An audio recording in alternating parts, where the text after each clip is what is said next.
Mercredi 25 juin 2025, mesdames et messieurs, top départ de cette revue des presse. Guerre dans l'Est, plusieurs civils tués à Sirunga lors des combats entre M23 et Wazalendo dans les cabarets au sud Kivu, rapporte le site d'information GRMPIFOINFO.net. En quoi ces sites d'information générale, la situation sécuritaire reste préoccupante dans les territoires des cabarets au sud Kivu. Des violents affrontements ont posé ce mardi les rebelles du M23 au ministre Wazalendo dans la localité de Sirunga. Selon des sources locales concordantes, les combats ont duré plusieurs heures et se sont poursuivis jusqu'à 14 heures, faisant plusieurs victimes civiles dont certains exécutés sommairement selon les premiers témoignages recueillis sur place. Autre chapitre intéressant, Constant Moutamba, c'est fini la grosse exclamation du tabloïd Le Journal.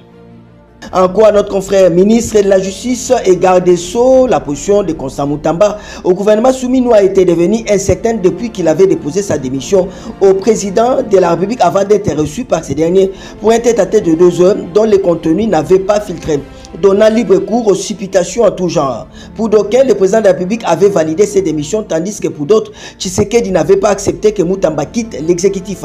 Mais parce que les chefs de l'État ne pouvaient pas laisser longtemps les Congolais végéter dans cet imbroglio indéfiniment, le directeur des cabinets du président de la République vient d'adresser le 19 juin 2025 poursuit le journal à Constant Moutamba, la correspondance, où il dit être chargé par sa hiérarchie d'accuser réception de sa lettre de démission reçue le 18 juin 2025 et lui signifier que le chef de l'État a pris acte de sa démission du gouvernement.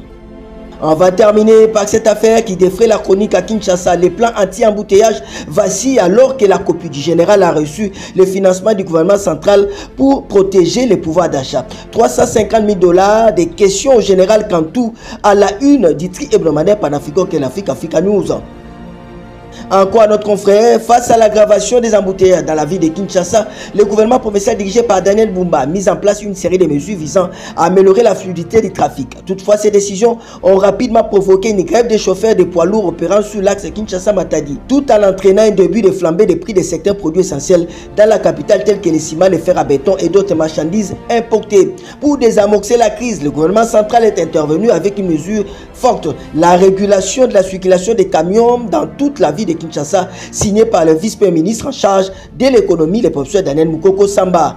Pour garantir l'application stricte de cette mesure, poursuit Africa News, la police, en collaboration avec les autorités provinciales, a été chargée de mettre en place un dispositif de contrôle renforcé. C'est dans ce contexte que le commandant de la police de la ville de Kinshasa, le général Israël Kantou, a présenté un plan opérationnel chiffré à 350 000 $ américains, appuyé par un effectif de 950 hommes et des moyens logistiques importants. Ce plan, censé être mis en œuvre sur une période d'essai de 30 jours, prévoit une évaluation tous les 10 jours dans le cadre de la commission Caritas.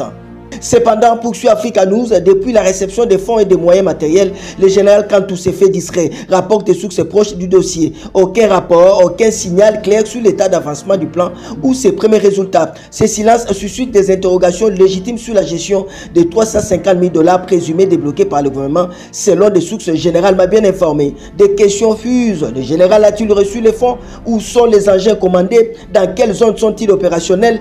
Les policiers retenus reçoivent-ils leurs primes? Les listes sont-elles disponibles? A-t-on procédé à la première évaluation après les 10 premiers jours? Sinon, pourquoi cette situation préoccupante alors que la pression ne cesse de monter sur les prix et sur la mobilité urbaine? Ça n'est donc fini pour cette revue de presse. Prenons rendez-vous pour demain, tous derrière nos phares d'essai.